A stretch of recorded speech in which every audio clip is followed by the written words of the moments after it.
Whoa, Chad's got us all set up here. Not too shabby.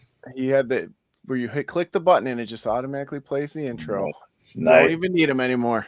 He almost knows what he's doing. Welcome back to episode 2 of the Not Chad Show. I'm Not Chad, your host, and with me is Not Chad. I'm not Chad. How you doing, Not Chad? Good, not Chad. How are you doing? Not too bad. Nice. We're anti-Chad today, so that's always a good place to be. But yeah, unfortunately, for you all, the real stars of the show could not be here this week, so we will desperately try to fill that void. Yeah, we'll try our best. And yeah, we'll talk about it. We might do some sketching. If you tuned in last week, you saw that we outlined another story. I know a couple months ago when we first started, we did the Robin Hood mashup. And now we're on to another universe, which we'll kind of recap today. But I do encourage you to go back and watch that story. It's probably my favorite episode that we've done so far. We had a really fun conversation. I actually think we came up with something that has legs. I'm not gonna lie, John. Halfway through the conversation, I was pretty excited. I'm like, this could be pretty fun. We did talk a little bit off the air. We won't spoil it for you on what the title might or might not be. So maybe we'll save that. See how far we go. So maybe, David, you want to do some sketching today? Last week we talked about in this world of course, like many of us, we all love post-apocalyptic fiction, but we wanted to add a little fun and humor. So we're riffing on some 80s nostalgia, cartoons, toy lines, and the main focus is the hate bears. The anti-Care Bears. The Care Bears are now a hateful group.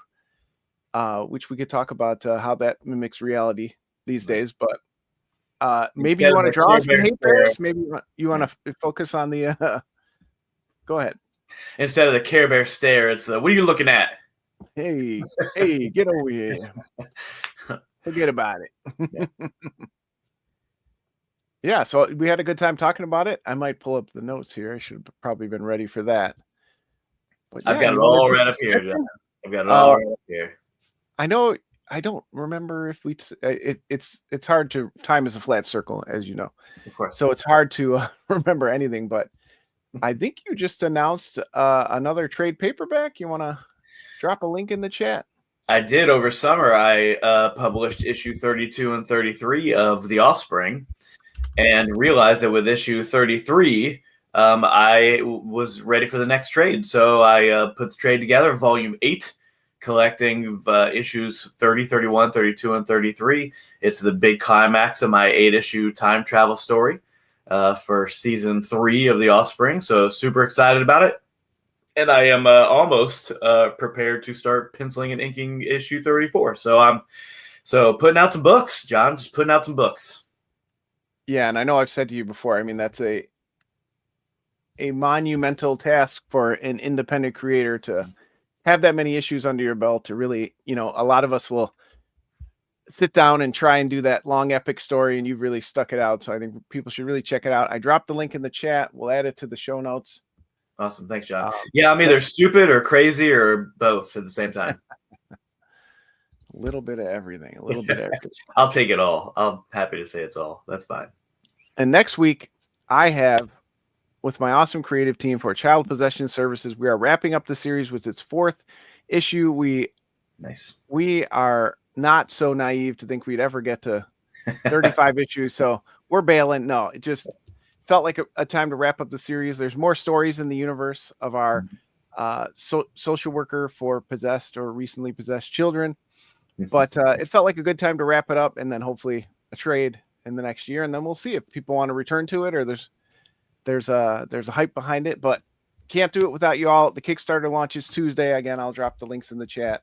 Yeah. I'm trying not to bore you with promotion the whole time, but I'm very excited about this culmination of this story arc that was the first book for when I relaunched the company as Part-Time Comics in 2019. This was the first book that came out in 2021. So it's kind of cool to see it wrap up its first arc. That's nice. John, let me ask you a logistics question. Because you're really good at the Kickstarters, and I would say I'm probably like getting pretty close to wanting. I mean, the whole reason I don't do Kickstarters is because I'm a one-man band, and I just wanted to get that content out, content. Mhm. But I think I'm getting to the point where I kind of be stupid at this point not to do a Kickstarter the next year. I've got so much content. But once you finish your Kickstarter, do you use that money to print books and then have it so people, if people want to buy it on, physical books or digital? Clearly, the digital is just emailing them a PDF of the thing, But Mhm. do you have physical books that you buy? You do a print run so that you can just sell them when people want them, or do you have another means of distribution that you use after your Kickstarter? Well, at this point, I have no avenues for distribution. So it's all, for conventions, online, other Kickstarters. I mean, our books do well. People might back one book and then add on a couple. So I always overprint. Now Sure. we do have a lot of really good print on demand printers where we can do smaller print runs, Okay. at a higher price per unit. So maybe you're giving away a little bit of the upfront, but then you also don't have, 10,000 books. Like, I don't even know if you can see here, but Yeah. we can peek behind the scenes. You can see all my, half of my, Yeah. all the books behind me. And I always keep extra. I always use the funds to print more books. Sure. It depends on the success of the book, right? If we get 150 backers, I might print 250 books, or I might print 300 just to have some on hand. Okay. A lot of that depends on price breaks with the printer I'm using. So Sure. I always try to keep some. And then again, if you go to future issues or you need reprints in the future, it's pretty easy these days to kind of, print a small amount. Yeah. Do you feel with the smaller print runs that even when you resell to after you bought them, when you resell at conventions or wherever you're selling them, that you stay in the black? Rarely do I ever get to the black. Okay. I would prefer to. I take a lot of pride in paying my artists, the artists that co-create the books with me. I want them to get their page rate if they agree to that. Most of the people I work with are full-time working artists, so I certainly I take pride in that. Yeah. But as far as like the extra funds, I'd rather not get paid myself or eat some of the costs and have the product, because that's what it's about. For me, I don't do it full time, so I can. But I'll be honest with you, I rarely break even on a project for quite a while. And some, I feel like particularly, again, when you're talking about product and price breaks, and I'm glad you brought this up. Maybe it's better to talk about it as a two-man show. Sure. I know a lot of people will print to demand, right? They're like, okay, I sold 48 books on Kickstarter. I'm going to print 50 and that's it. And next time, I'm always going higher than that. I prefer to print some books I've had for 10 years because I printed such a large amount. Sure. The space wise, it gets a little crazy, but like the Drumsticks of Doom trade paperback, the whole point of that was I want product for the foreseeable future. This is a long-term plan. I want to have, so we printed, 1,100 copies of that, split it up with my artists. Now we have books for conventions for, forever, really, in terms of comics. So I'd rather overprint and get the unit price to such a low amount that you can really just, sell them for whatever, give them away. Sure. And then that's how you kind of get back to even, particularly once you get to the trade. The issues, I'm always kind of hovering around the black if it does pretty well on Kickstarter, and then I'll kind of make it up on the trade paperback front, because again, to me, it's about getting the books out there. Now, I have been talking to a distributor about an in-comic shop deal, so this will be my first time later this year taking that step. So I'm interested to see how that goes, because you give up a lot of the percentage of your books, but you get that wider distribution. So will that come back to help part-time comics? We'll have to see. I don't plan on, selling 10,000 in stores and making really any real money off of it. But, again, to me, it's just about getting the books out there and getting the artists paid, Yeah. The love of comics, right? I wanted to get your word out there. You couldn't do it if it wasn't for the love of comics. It's funny when I first started, maybe it's got to be more than 10 years now. And I was like, I'm ready to start making comics. Wanted to like have that drive to be able to find small press to be able to start and just kind of like get in the groove of, and how I found my pacing to be able to create just individual pages that would eventually become a book. But it's funny that when you find some of those small press people that have good intentions for the most part, but then lofty goals of a whole universe, and this is an ongoing series, then this is this and that is that, and we're doing, all this universe stuff. And then the book doesn't make it past, one issue. And then people start talking about, oh, we're going to be, when money starts rolling in, we're going to be making all the comic books and da da da da. And even coming in brand new more than a decade ago, I would always scratch my head going, when the money rolls in, are you going to have like a great aunt that dies or something? Because that's what they meant. Yeah, we're going to either scam someone or somebody's going to give us money. Yeah, because it really is such we see it as a worldwide global thing. Comic books is a worldwide global thing that touches every state, every city, every country, every point of the globe. But it really still is very much a niche market. A very like niche thing that what would you say? 1 in 100 people? Maybe maybe less. Maybe. I think I'm being generous too. But we see it as such a cultural thing, with all the movies and the cartoons and the comics themselves. But it really isn't like as big as us nerds think it is. Right. And I think that's a big part of the shift is that, especially people our age, they may remember, the big days and Death of Superman selling 10 million copies. The 90s, baby. The 90s. The drugstore having, comics. And, when they sold 1 million units, or even, 100,000 on their lowest selling book, and they could do ad spaces and all kinds of stuff. And they had all these, distribution outlets to get the books. Yeah. You would actually think with the movies and everything that some of that would come back, but people just are not coming back into the shops. It really is a very, like you said, it's even more niche than it was. Yeah, you're absolutely right. The movies you would think would drive readers to the comics that these movies are all based off. I think that on some of it, I think we've talked about this, is once they started coming out of they stopped selling them at the Circle K's and the 7-Elevens or whatever it was. It started become just a brick and mortar just about comic books, and now there's some of them that are diving in more into pop culture. So you got the the Funkos and the whatever T-shirts or whatever it is that's still pop culture, still super fun, but they're really just comic book shops, in and of themselves. But I think that the simple fact that comic book company, the big three, Marvel, DC, and Image, that they don't try to get their books into movie theaters, I think is a mistake. I don't know why they wouldn't want to do that. Have like a corner in the theater. Maybe the theaters don't want it. I know that the game that Chad and I play, the Lorcana Disney trading card game, they did that recently. Yeah. With the movie release, they gave away a free card. Yeah. I have seen it a little with the comics where they've done, like a small free comic book day thing or something. Yeah. But they really just, what's their return on investment on something like that, right? But I do think, and I don't want to be all doom and gloom.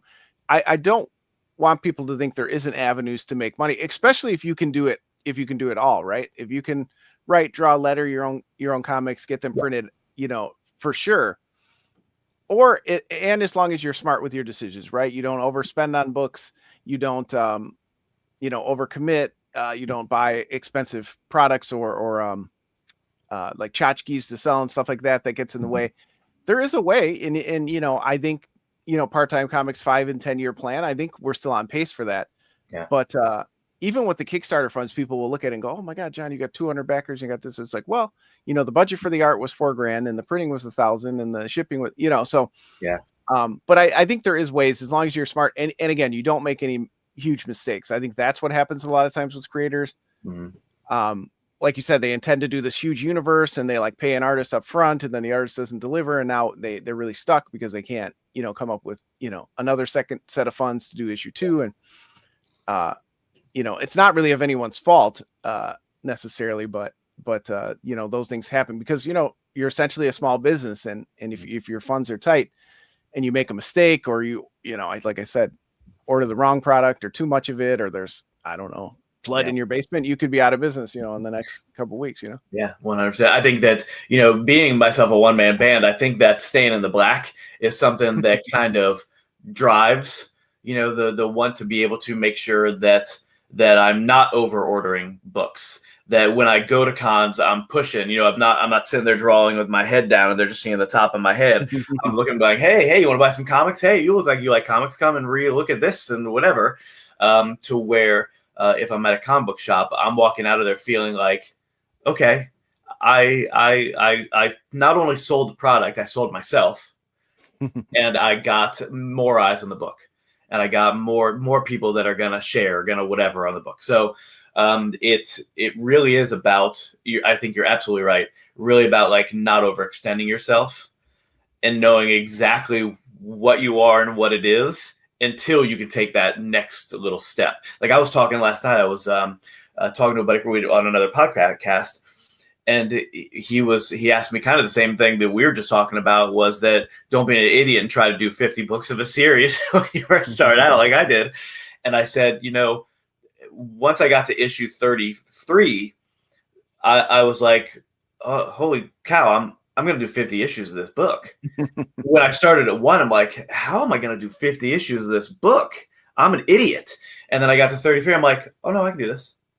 This is a doable situation. And then having, 2 graphic novels and a 4-issue miniseries and 5 one-shots. On top of that, it really is just about like exactly like you just said, time, using that time and not paying attention to that linear time, but saying now 10 years later, oh, I not only did it, I'm doing it, which can be the mind-blowing difficult part about it. And I think you're right. A lot of us give the advice, don't do that, big epic right away, do something small.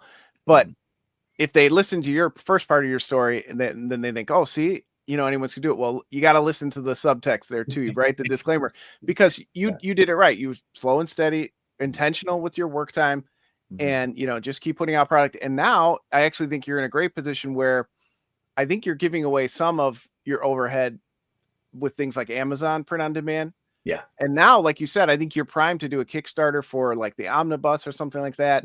And then you can, now you can have, a supply to bring to shows. And, if you had done that with issue 1 and said, I'm printing 10,000 issues, this is going to take over the world. And then 10 years later, you've moved those issues to 5 different houses and you're just bitter and you want to set them on fire. There's that might have burned you out of it, right? But you kind of stuck slow and steady. And now you've got such a collection of work that those are really where, again, the overhead is made and because then, you even do a small Kickstarter, you can print, a couple hundred or a couple thousand and then you're able to make more per unit. And then you're feeling good about it and getting through the rest of the series. And you hit the nail on the head too about trades. I have not printed out I have not had printed every single issue of The Offspring. I have, up to maybe issue 10. And then once I got through 4, I had the trade. And then the next 4 was the trade. So I had 2 trades. So I would have individual issues of The Offspring at my tables, and then 2 trades, and then 5 trades, and then 8 trades. So I just started bringing the first 4 individual issues, and then 8 trades, and then the graphic novels and the whatever it was. And I would say that I think I've sold like more than 1 copy of an individual book of 1 through 4 in the last maybe 3 or 4 years of doing cons. It's all been trades, to the point where I walk out of a trade and I've completely sold out of volume 1 and 2.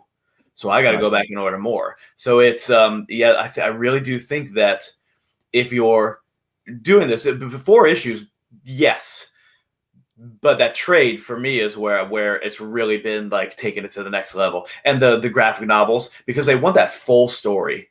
They want that full thing. I wish I had it pulled up here, but I feel very good about when I talk to people at shows and they're like, oh my gosh, there's so many books. Did you write all these books? It's like, yeah, well, I've been doing it for 15 years, but it's like a sea of floppy issues, which I despise the floppy issue. I love the artists that have worked with me. I love all the covers and they're so cool, but people just see the Drumsticks of Doom trade sitting in there and they're like, oh, I want this whole story. This is the whole story. It's just the floppy issues are so archaic at this point. You kind of need it again from where I'm at to kind of get to the trade. But I really wish I had stuck with the plan. When I started Part-Time Comics, I said I was going to do graphic novels first and then maybe offer, a small print run of the issues as kind of the boutique item. It didn't really work out that way. But I do wish I had stuck to that plan because I think that helps. But again, like we've said a couple times now, part of it's not rushing the process, because I think a lot of people want to skip to these other steps and rush through issues and get things out. Yeah. And then you make too many mistakes along the way, and then you're further and further in the red, and who knows what else can happen. Well, I think those milestones of 1, 2, 3, 4 individual issues also can be mentally helpful. Because you were like, oh, we've got 24, 25, 30, whatever pages of our first issue. We've got a physical thing now. It's a thing. The concept is here, Yep. So to be able to get through those milestones of we've got issue 1, we've got issue 2, all the way to issue 4, and then to see it all compiled into a trade. I think that for me anyway, when I first started this going, for me, that is like like crossing the finish line like you're running track and you do 10 events or whatever. Mm-hmm. And each time you get to that trade is like crossing the finish line of that next event. So it really does like do something mentally to you to be able to like, this is the way to do this. I will say that I'm going to kind of go backwards on what I just said there, because I do have the 24-page one-shots, and I've got 5 of them, all different genres. And whenever I point them out, I say, I've got them all collected in trade, or at least the first 4. I've got them collected in trade. But then people will be like, oh, I want this one because of the genre, and I want this one because of the genre for the individual books. So the plan that I had for those one-shots was like a bridge to The Offspring, essentially, to give people kind of like an idea of my style, writing and drawing. And it really has worked. I've had people who bought a couple 24-page one-shots at a con and then saw me the next year and bought the first 3 volumes of The Offspring. So it really did work, or has. And that was kind of my secondary goal too, was to do a lot more one-shots. I think I have, or anthologies, like this one's music themed if you like music, and this one's, horror themed. Mm-hmm. So I do have, quite a few of those with Final Heist, and even Child Possession Services. Each story was meant to be like a one-shot of its own, so that anybody could buy any issue and enjoy it. Yeah. And that worked, okay. There's definitely a continuing story behind the scenes that I think rewards people who pick up all 4 issues. Yeah. But I do think that the people need to think about that too, because, that's an easier sell, right? You got to think about it. Your story is your story. I don't want you to tell people don't, do all these things that deviate. If you have a story to tell, tell it how you want. But if you do want to continue and, at least break even and kind of stay in the game, I think you're right. You got to think about, how am I going to sell this? And that can be difficult. Even the longer series, if you don't put them in trade and you have 11 issues, like I'll tell you, Drumsticks of Doom, the second miniseries outside of Kickstarter, really grinds to a halt. Wow. People will buy those first 4 issues or buy the trade, and then they're like, oh, I'll get those when they're collected, So I've really had a heck of a time, and I thought doing a new number 1, like a Hellboy universe type of, the series of miniseries. Mm-hmm. Oh, I just thought that was the greatest idea, and that's my way around. The floppy issue, and we'll just have kind of 3 trades in the end, and those middle series. Now, again, I kind of saw the writing on the wall and didn't overcommit and buy, 10,000 issues and spend all my funds on it. So, once those issues are gone, we'll be fine. But thinking about all these things is good. I hope people can take this advice, from 2 old guys who've been doing it for a little while. Yeah. And it really is like holding on to a relationship by a thread. Sometimes when you've got that fan base that's coming, like, oh, we got volume 1, it was great. I'm like, and then you're like, oh, here's volume 2. Like, oh, well, we're gonna read some other things and we'll come back to you later. Like, well, wait, you can read it right now. Please, read it right now. And again, you talk about Kickstarter. I think at the very least, always number 1's going to be your best seller. So I think at least, kind of saying, okay, maybe I collect and do a bigger print run of number 1, so I don't have to keep going back.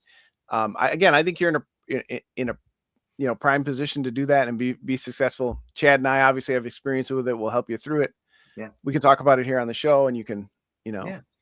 Yeah, that'd be we great. can watch you live setting it up and watch you cry as it, the interface pisses you off. And I will be blubbering like a baby. I can tell you that much, I'm sure. But I was even thinking about the possibility of not even using The Offspring as a Kickstarter, but doing Late Lightspeed, one of my 100 plus page graphic novels, as a Kickstarter, and using The Offspring like individual issues or even digital copies as the the incentives for the tiers. Yeah.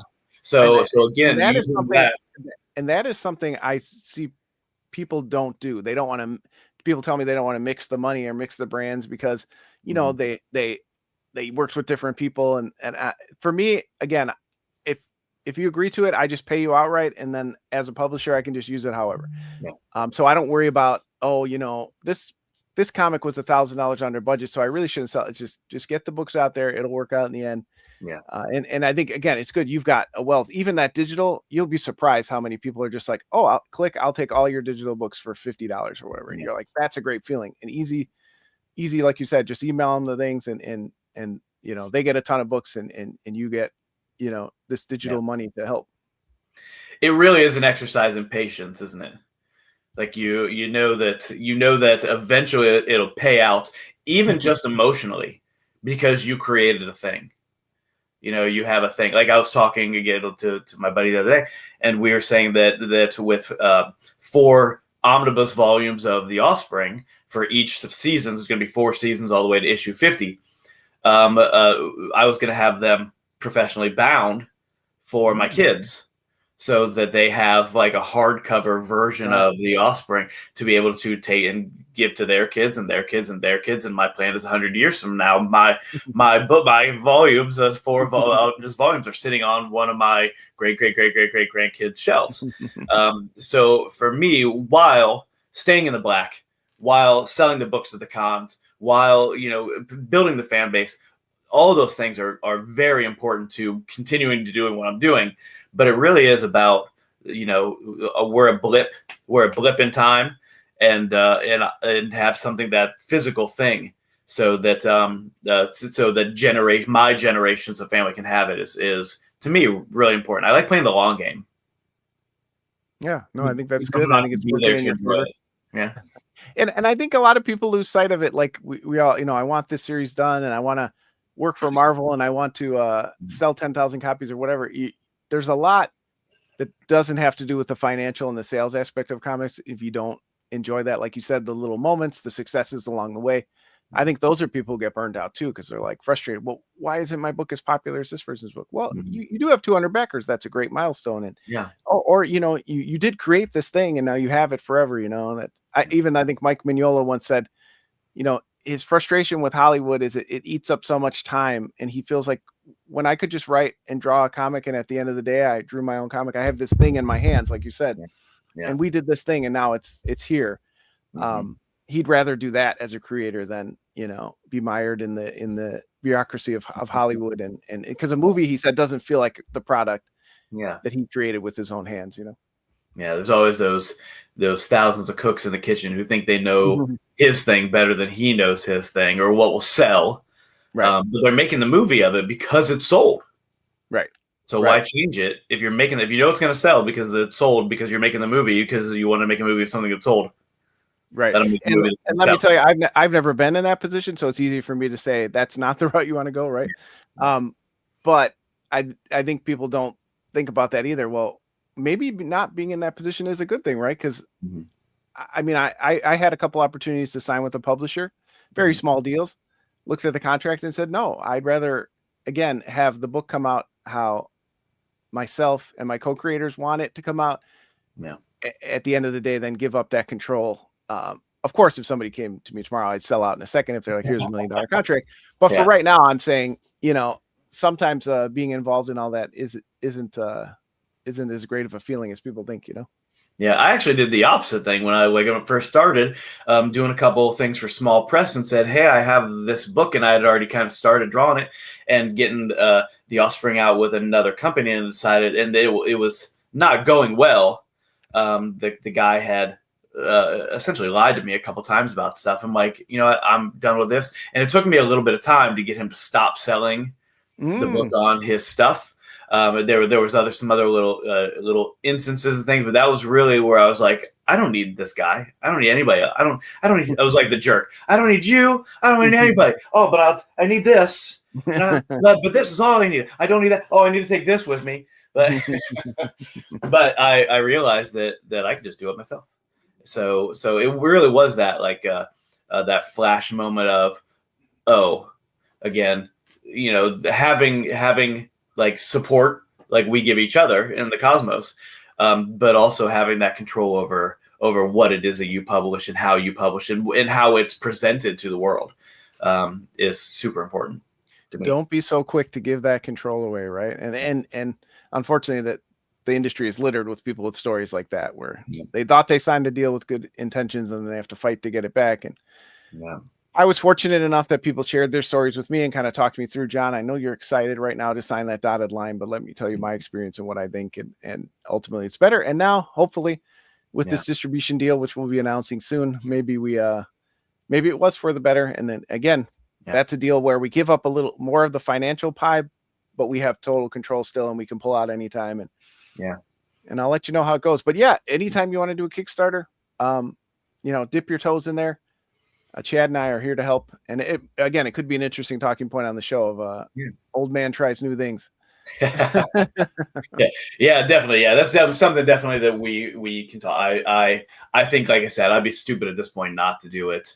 The reason that I didn't, I think we've talked about this. The reason I haven't done it yet is because it's very time consuming, right? It is.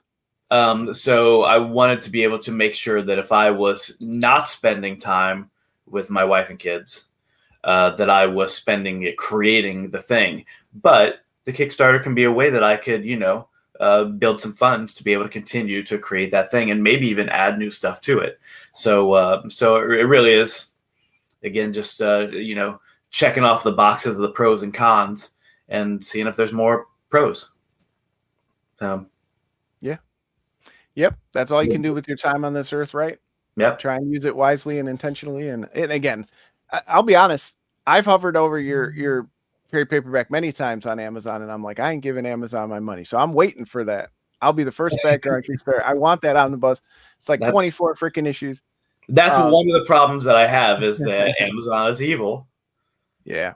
And I'm in bed with them. But I'm in bed with them to sell a thing that I really like. And do not feel bad, because Substack's the same way. We're all in bed with someone evil. Yeah.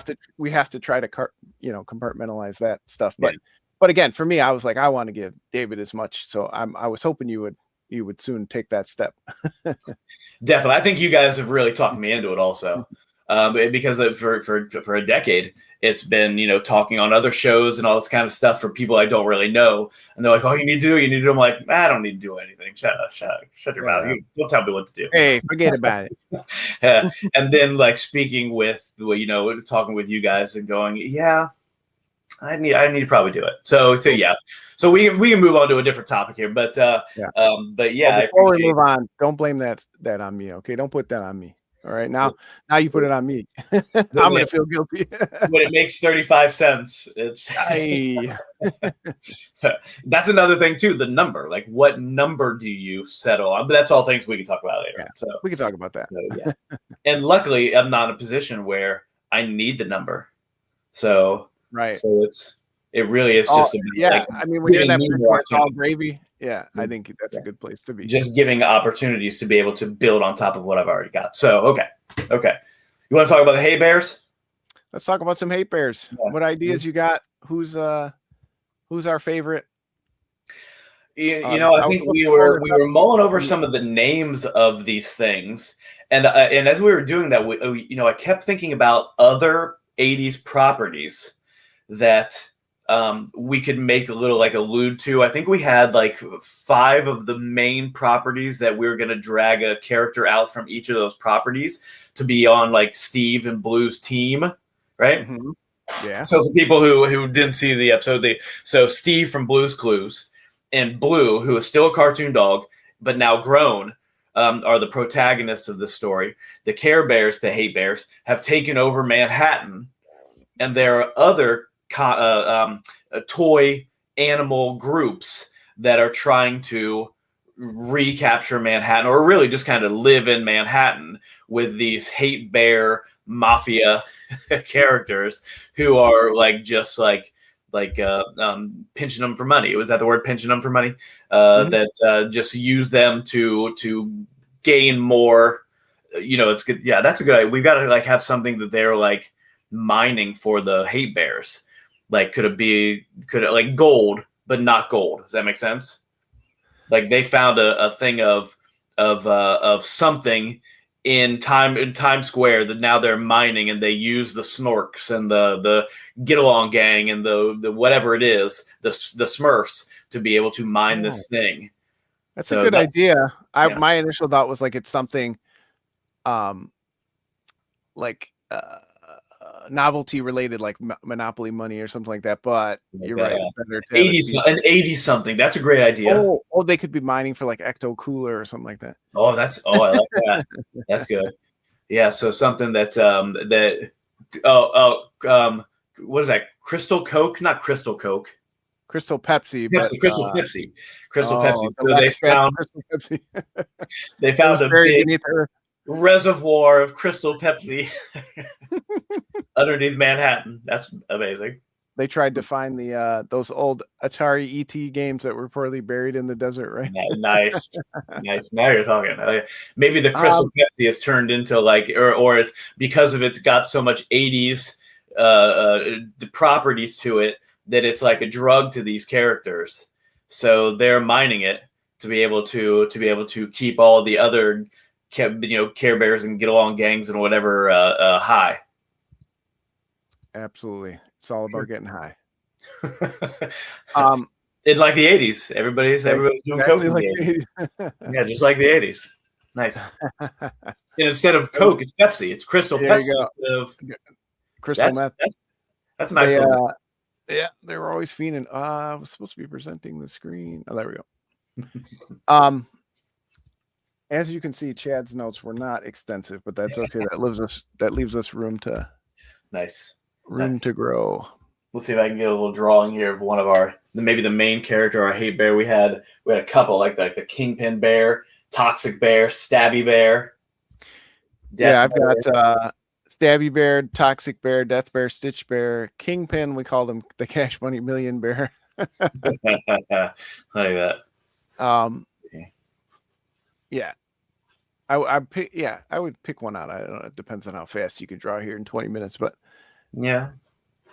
Got the I feel like you got to start with the big bad. Although I do like Toxic Bear. I want to see a radioactive. Like you remember that scene in RoboCop where the dude falls in the toxic waste? Yeah, heck yeah. Which I have a friend of mine. If you ever watch the show, I'm going to continue this argument. Even though it's literally in Blu-ray, you can see it. He still says that he fell into a vat of acid, and I'm like, dude, it's toxic waste. Like, yeah, they wouldn't just have a vat of acid. I mean, they could. It's a movie, but that's what Toxic Bear should look like.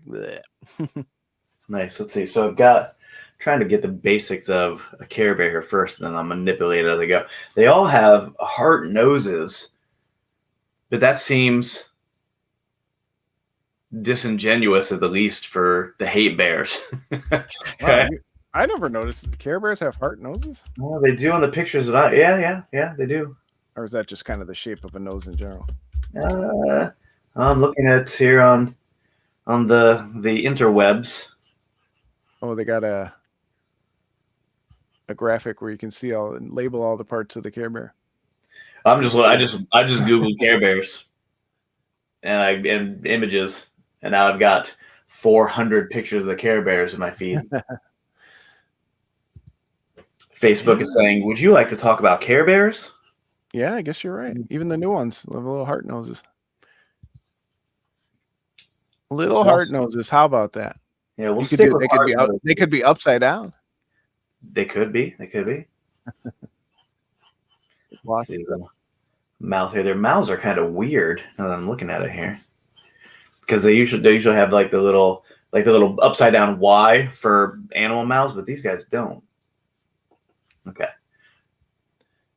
They need the little. Apparently, there was a reboot in 2004/6, so there's a whole different group. Oh yeah. We could do a whole issue of them murdering the reboot bears. Nice. So not even they've dismantled the Care Bear cousins already. They didn't even bother with those guys anymore. Oh, there's one called True Heart Bear. I feel like there's a flip, a swap name we could do there. Nice. True Heart was a part of the original. I hate to say, but my sisters all had Care Bears, and we would sit and watch Care Bears. I would make them watch Silverhawks and Thundercats, and then we'd watch Care Bears.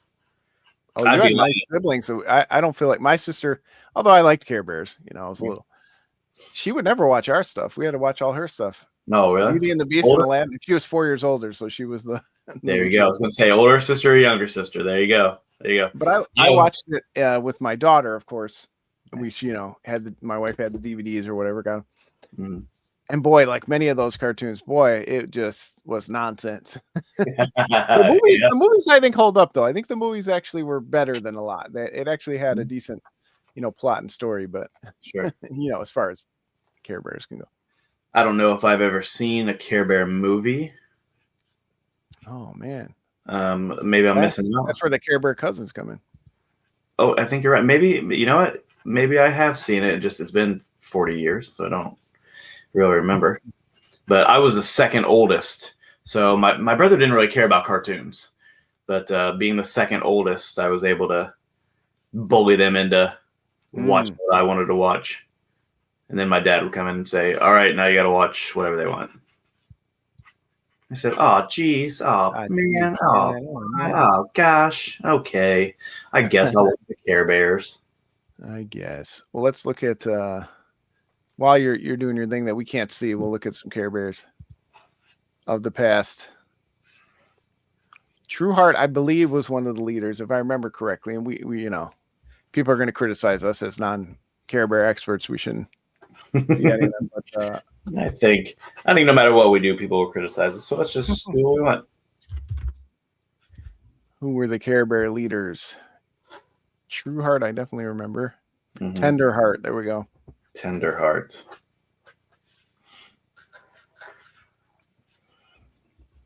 Watchful Bear. I loved Braveheart Lion. That was my favorite of the Care Bear cousins. Braveheart Lion. He was the leader of the cousins, right?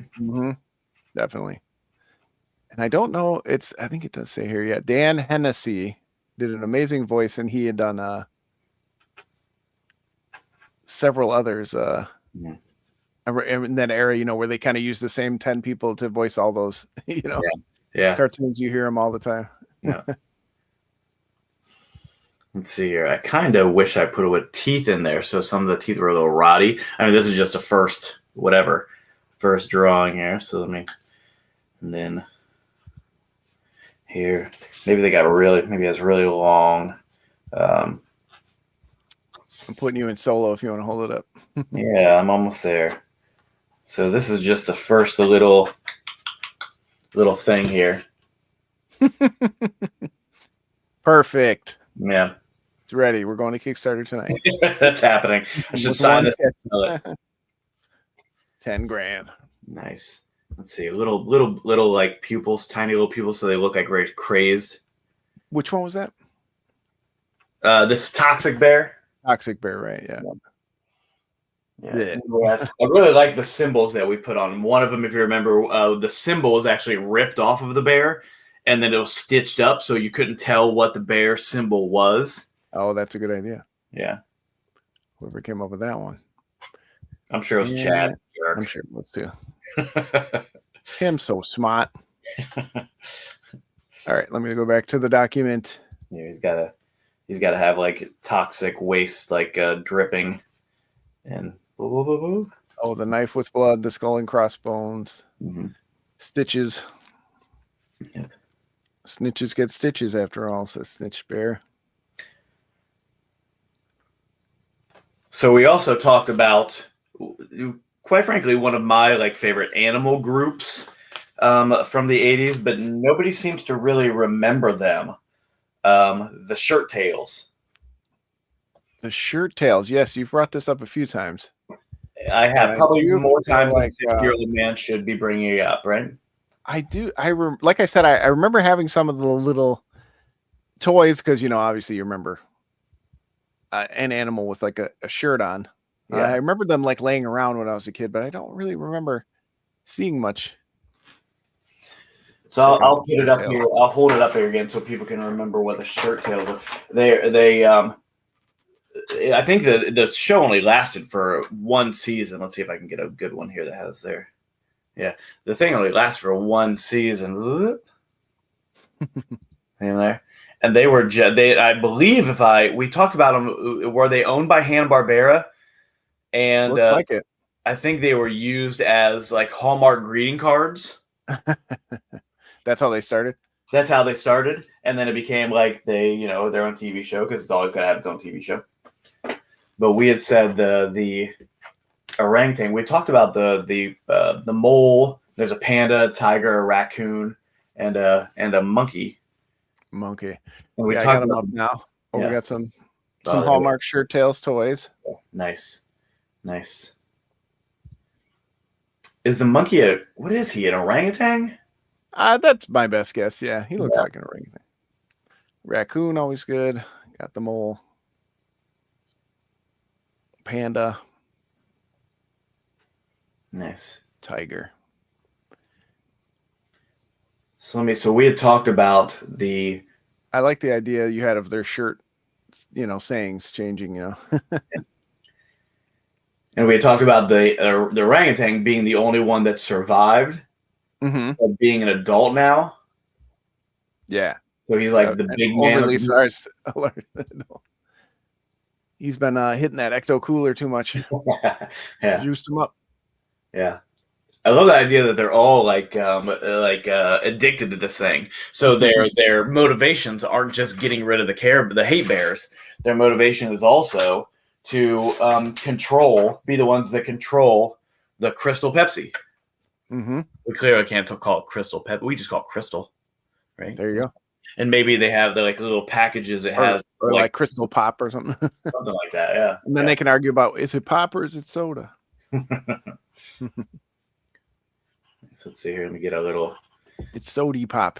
Sody pop. Yeah. Little soda pop. My little soda pop.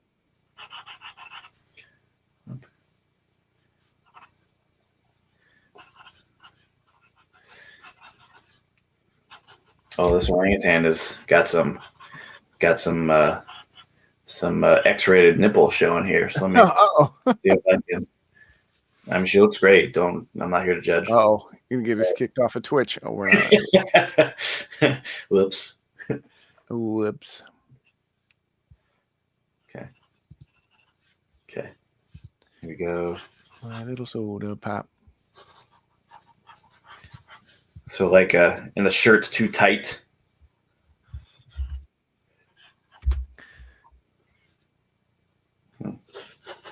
Sorry, I'm just checking on the sound in the other feeds as I'm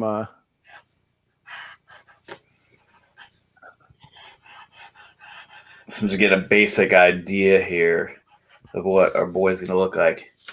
And we can just do like this. Nice.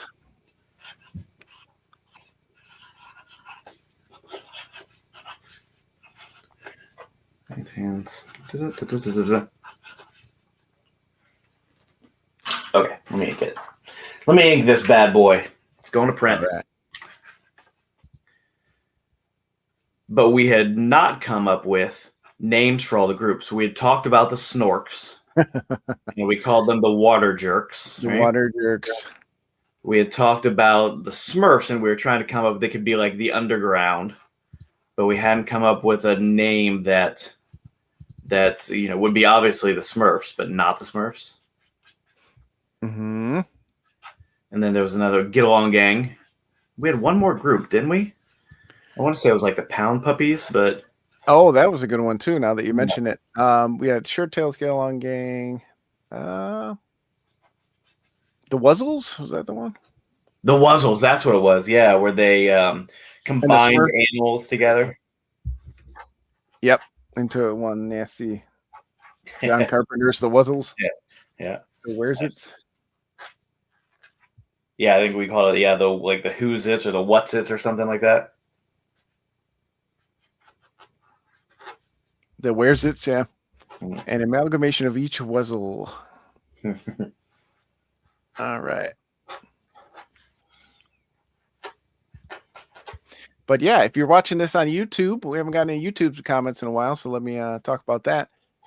Can leave us a comment. Is there someone we're leaving out? On Pound Puppies, I think was a good one. I had totally forgotten that. What's although the shirt tails are also animals, that might be too sad for people to see the Pound Puppies get go crazy and rabbit over Crystal Pepsi. No soda pop. So here's the name of that character was Bogey, right? Bogey. So here he is, all grown, and he's got the word on his shirt. You see it? Hilarious. Man, have you been practicing drawing orangutans just for this day to come? I don't think I've ever drawn an orangutan in my life. You're a natural kid. It worked out. But yeah, I really like that he's Bogey. And that he's all grown up. And he's got that. I could just pick here is like, here's looking at you, kid. Voice. That's Bogey, right? Man.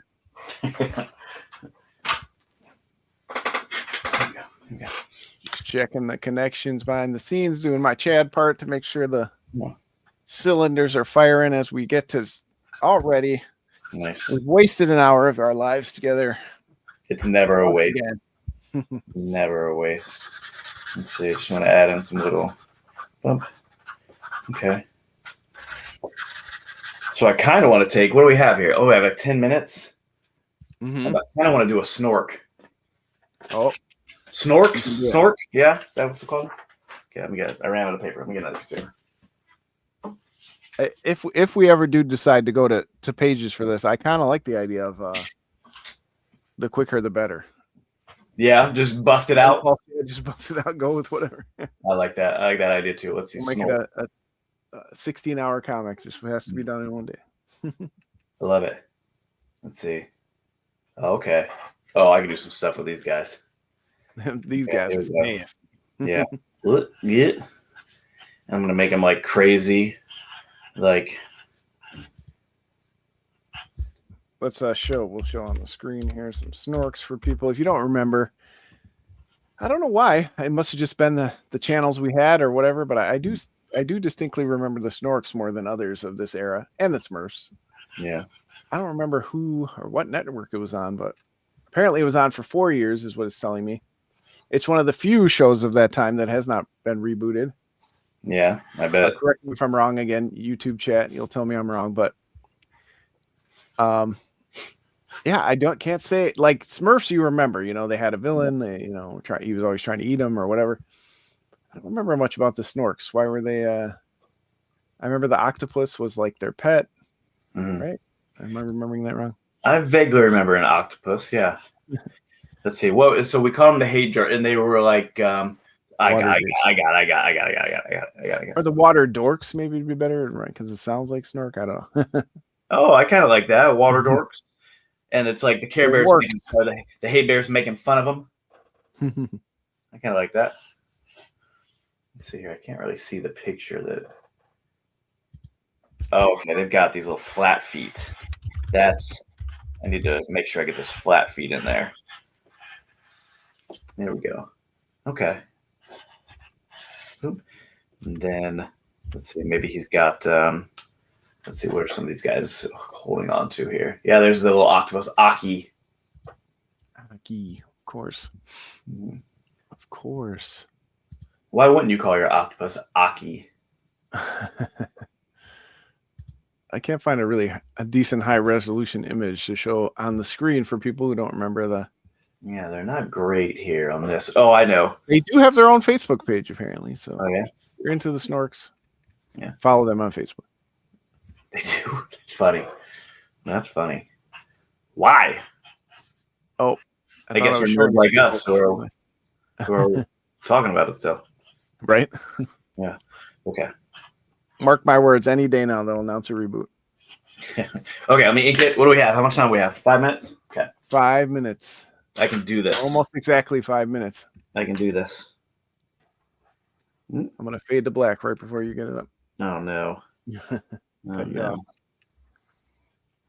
So this is a little gross, but that's okay. Let's see. Boop. It's a little gross. Yeah, it's a little. Let's see. I don't like them. Snarks have done many strange things with that thing on their head. We don't even want to talk about it. I was thinking about giving them stubble. Okay. But that doesn't really make any sense for an underwater. But that's why it makes even more sense. Okay. People will be like, "What?" You convinced me. Do we have to go? Do we have to put on like? Did they come to the surface finally? Do we have to go underwater to see them? Or do they have some sort of access to the crystal Pepsi because they're underwater? This could be a whole, side quest. Yeah, love it. See, okay, so I'm trying to do this part fast. And they're a little nutso. So let's see. Okay, got the flat feet in there.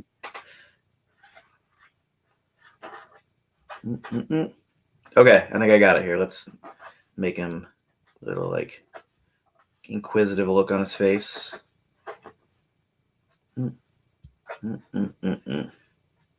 Okay.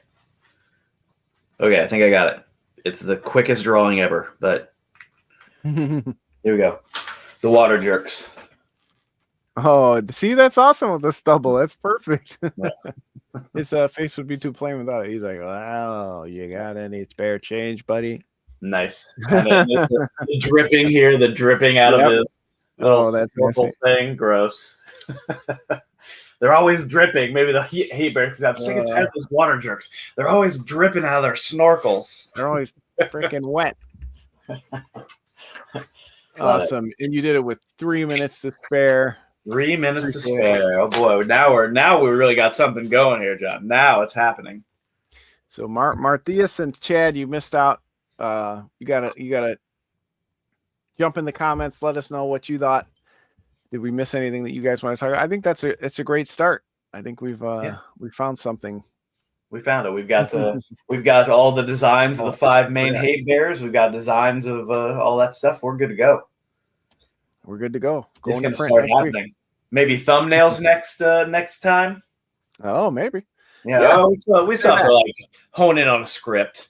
So yeah, I think similar to the Robin Hood thing, maybe we kind of banter about an opening scene and see, because I do feel like at least when I write that kind of helps really spark everything. Once you kind of have that, what's my entry point to the series, or sure.